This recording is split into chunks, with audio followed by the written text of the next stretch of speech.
Hi everybody, Brian Von VA. Don't you just hate it when you're watching your favorite TV show? Maybe you're listening to your favorite podcast or your favorite anime just came on and you're just getting to the good spot and it ends on a cliffhanger and you just want to bang your head into a wall. Well, today we're going to explore that, but in D&D, with what was the best cliffhanger session ending. My players were cooped up in a fort with an army of kobolds outside sieging them. They were doing alright so far, since the fort had an armory full of magical weaponry. During the night, one of the players had a dream about my mystery man with the yellow and black scarf. No, his name is not Mr. Hufflepuff, selling a name to the king of the kobolds. Cue next day, they see a whole lot of magic going on in the kobold camp, culminating in the summoning of a pit fiend. My players were around level 5 and pretty banged up from the recent fighting, so they knew they had no chance to win. I describe how the pit fiend is casually strolling towards them on the wall, and we end the session right there. My players were sending me messages all week long asking me if I was certain this was going to be a balanced fight. Next session rolls around, the warlock gets a splitting headache as the pit fiend reaches the wall. It telepathically says to him, "Hell sends its regards," turns around and firebombs the kobold camp. Turns out the mystery man had intentionally sold the kobold king a false name. This wasn't just a sweet cliffhanger. It set up a whole storyline of them trying to figure out who Mr. Mystery Man was and why the hell Asmodeus himself was helping the party. Probably wants a favor in exchange for later. This one is very recent.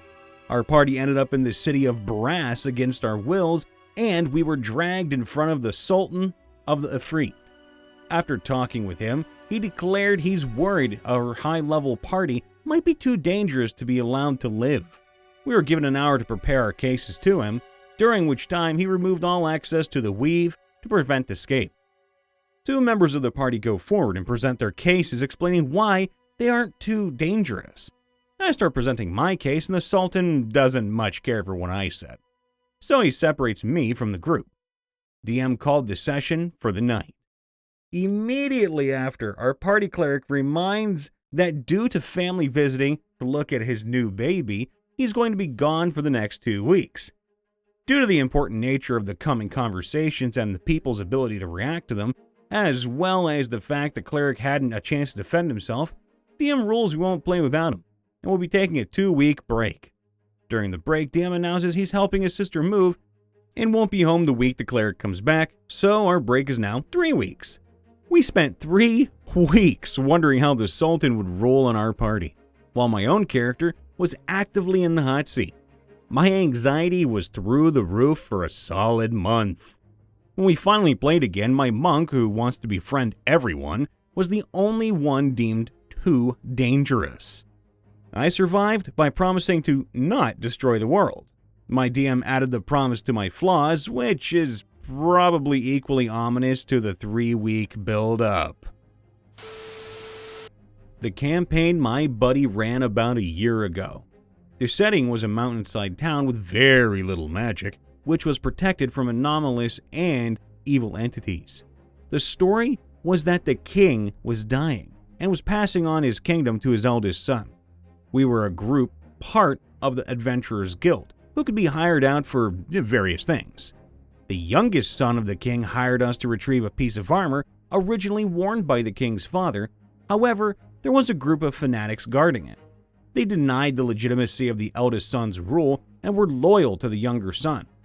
Well, we killed them and took the armor piece. Hey, it's what we were paid to do. Sounds like mercenaries, not so much adventurers. Later on, we got 2 new group members, a gnome with a fear of new things, and a tiefling who had been human but made a pact to save his mother. My character, an 8-foot-tall, 300-pound Goliath with a love of wood carving, became nearly inseparable from this little gnome, as she introduced herself to my character first and I just kind of adopted her.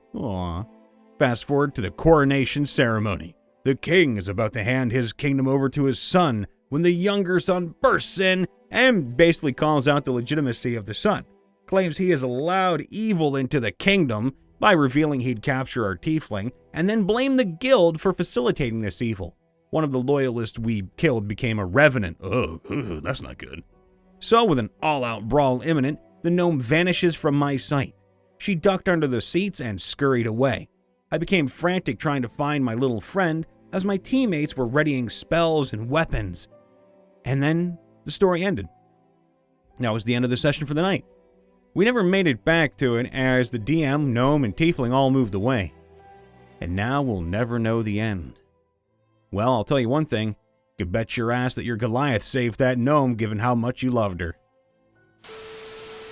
My friend group and D&D group are playing Curse of Strahd. So hey, just like I always say, spoilers ahead for Curse of Strahd. Come on, we know the drill. This is our third session now, and we have just entered Valakai and are doing the Baron portion of the story. The current party is Wood Elf, Monk, Yonti Bard, Gnome Barbarian, Half-Elf Warlock Paladin, and Halfling Paladin, me.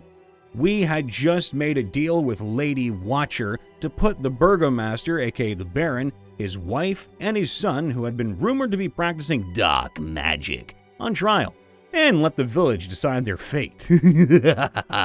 Basically, the plan was to wait for the Baron to begin a speech during the Festival of the Blazing Sun, and for us to get close enough to expose him and hold him hostage so the bodyguard wouldn't attack. You know, and pretty simple, right? Well, not for the Barbarian, who, after discussing the plan, simply said, "I want to fight the guard," and walks over to one of the guards. This was the first dumb decision of the encounter, as for some reason, after approaching the guard, the Barbarian thought it would be a good idea to impersonate a child, since it would be believable because, you know, of her height. Despite that, the guard threatened to kill her because, you know, they're probably an uber-powerful evil guard. My character attempted to break up the situation when the Warlock Paladin made the second dumb mistake of the encounter and attacked the guard using Eldritch Blast, which ended up missing, which meant we no longer had the element of surprise. Roll initiative. The fight begins and the bard immediately uses suggestion on the son. He succeeds, convincing him to run away to prevent the danger of a potential spellcaster, which was the only intelligent move made in the entire encounter. The third dumb decision was made once again by the Barbarian, who sent their 11 HP pet wolf named Penny to attack the guard, who had revealed he had fire magic and a giant axe. You can probably tell where this is going. One fell swoop, and the wolf's head goes flying. Not exactly a dumb decision since we had flanking advantage, but still dumb considering the wolf could literally be one-shot by anything. At this point, we think things are actually going well, since Irina, whom the DM had fight with us for some reason, was holding a knife to the Baron's throat. That's when the fourth and dumbest decision of all was made. The Warlock Paladin decided to rush up to the wife, and instead of grabbing her and holding her hostage like Irina was with the Baron, he instead called out, "I plunge my sword into the wife." We had specifically said no killing. That's what we get for assuming the character who never followed anyone's orders would actually follow them for once. Since the wife was just a normal 6 HP commoner, she died instantly. The son, seeing his mother get murdered, snapped out of suggestion and pulled out his spell book, aimed at the guard, while the Barbarian, aka John Wick, the Bard, the Monk, and my Paladin were surrounding him with the Baron and Irina, who was standing very close to us, and said, "Ezek," the guard's name, "Father, I'm sorry," and cast Fireball for 28 damage, which was targeted to hit everyone except the Warlock Paladin, since he was right next to him.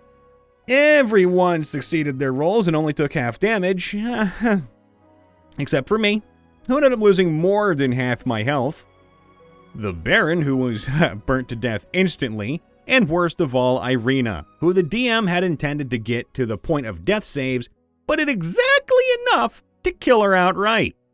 After that, we hear the voice of who else but Strahd von Motherfucking Zarovic, that son of a bitch, who in a booming voice shouted, "How dare you! She was mine. You will all pay. As the houses nearby catch fucking fire for no reason. Because of course they do. I mean, why the fuck not? Ravenloft, all that shit. Why not? Let's just let the whole sky fall while we're at it, right? Anyway, the guard, who was somehow still alive, ended up knocking out both the bard and the monk, leaving just my paladin and the barbarian, since the warlock paladin was, too busy being a piece of shit. And just passed out. This whole campaign's gone to hell and I love it.